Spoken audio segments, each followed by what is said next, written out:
Let's talk about this example of intrinsically linear regression. So on the screen are a bunch of x and y values pre-typed in Excel. And if I were to generate a scatter plot of these, so I'll highlight these and go to Insert Scatter and generate a scatter plot, we see that this data definitely is not linear. It looks like there's a pattern. It looks like it follows some curve like this, but it's certainly not a linear pattern.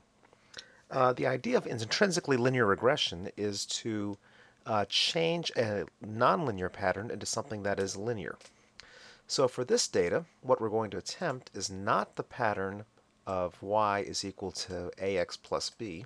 So a plus bx, that's what we've had in the past. We are not going to attempt this model.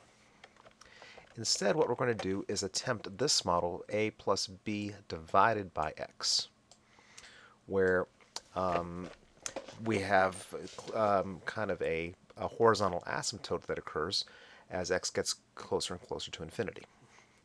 Now, this is something that is not pre-built into Excel, but we can still get this using the principles of linear regression. The way that we do this is we make a very simple transformation, and the transformation depends from problem to problem. In this problem, the simple transformation is that we'll let x prime be equal to 1 divided by x.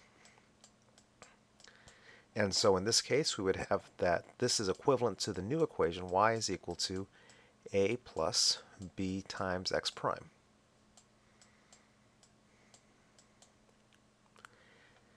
Where 1 over x has been replaced by x prime. So this is now a linear equation in the new variable x prime. Now to do this, x prime is 1 over x. So let's go back to the original data. Let me get rid of this picture. And let me add in here a new column, which we'll call x prime. And x prime will be equal to 1 over x. So I'll take the reciprocals of all of these values. So the numbers that you see on the screen, this new column is simply the reciprocals of the numbers in here. Now if I plot x prime versus y, these new x values, the reciprocals versus the y values, and do insert scatter, now I have a pattern that is, or at least certainly looks like it is basically linear. And so I will find a linear fit for this. We can find this by in Excel by adding the trend line. And let's display the equation on the chart. And here is the equation that we get either by having Excel doing the work for us. Of course, we could have done this by hand or by using the formulas given in class. Let me add a few extra decimal places. We'll make this 9 decimal places. And so there is the equation of the regression line. So let me type that into Microsoft Paint. So there is the regression line. I'm going to take that off screen and then write that down over here. That y was equal to, the a value that I found was 0.6763 952 plus b, the coordinate, was minus 1.296680441 times x prime. Let me carry this over so we can check that that is matches.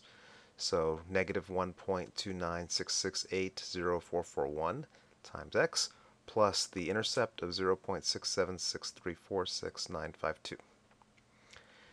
Okay, now once again, x prime is equal to x, and so the true equation for the original data would be 0.676346952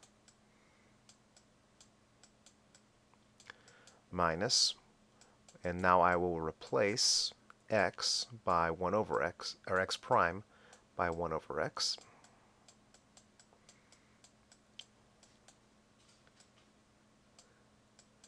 And so that is the equation of the best fit using this model, a plus b over x, finding the parameters a and b. In this particular example, the numbers A and B did not change. In other words, the A and the B that came out of Excel are exactly the same A and B that I need in this fit because of the transformation here. In other problems, that may not happen, where the A and the B themselves are transformed, and we will see that in the power law example that goes along with this particular video. Now, before moving on, I want to show how this can also be done on a calculator. So let me show that here.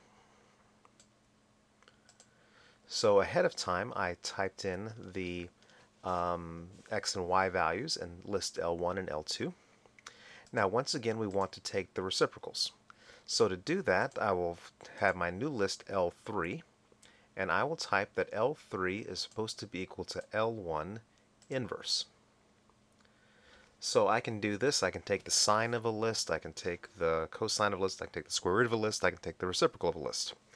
And so what this means is I will take every single value in L1, take the reciprocals, and dump that into list L3. And so there are the reciprocals, 4 times 10 to the minus 5, 3.2 times 10 to the minus 5, and so on. So this L3 list matches the B column that we had over here. Okay, next we will find the regression fit for L3 being the x-coordinates and L2 being the y-coordinates. So I go to Stat, Calc, Linear Regression, AX plus B. The x-coordinates are in the L3 column, or the x-prime coordinates are in the L3 column, while the y-coordinates are in the L2 column. And so hitting enter, I get the same numbers, I hope, 6.76344652, and the b value over here, negative 1. Actually, the let's see, sorry, the coordinate, the y-intercept b is, according to this model, b is the y-intercept, 0.6763469.517, and the slope a is negative 1.26674. Something went wrong with the here, so I might have had a slightly different number someplace. In any way, the calculator will do the calculation for you. You just have to be a little bit careful about the command that's used.